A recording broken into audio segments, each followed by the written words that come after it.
राजगुरुनगर शहरातील आशानंद रेसिडेन्सीमधील महाराष्ट्र बुलेटिन न्यूजच्या वेब पोर्टलच्या माध्यमातून स्थानिक रहिवाशांच्या पाण्याच्या प्रश्नाची बातमी महाराष्ट्र बुलेटने प्रसिद्ध केली होती।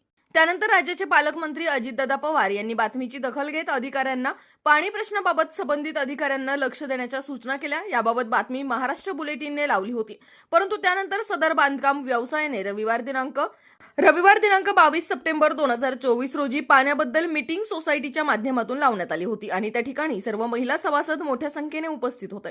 त्यावेळी बांधकाम व्यावसायिक आनंद तांबे हे मीटिंगला आले असताना त्यांनी पहिल्या जुन्या बातम्यांचा राग मनात धरून या मीटिंगला हजर असणारे महाराष्ट्र बुलेटिन न्यूजचे संपादक अनिकेत गोरे या सोसायटीमध्ये राहत आहेत। त्यावेळी गोरे यांच्या अंगावर धावून जात अनिकेत गोरे यांना शिवीगाळ करत लाव ही बातमी अशी धमकी पत्रकाराला सर्व सोसायटीच्या सभासदांसमोर देण्यात आली। राष्ट्र सह्याद्री न्यूज साठी प्रतिनिधी प्रांजल शिंदे।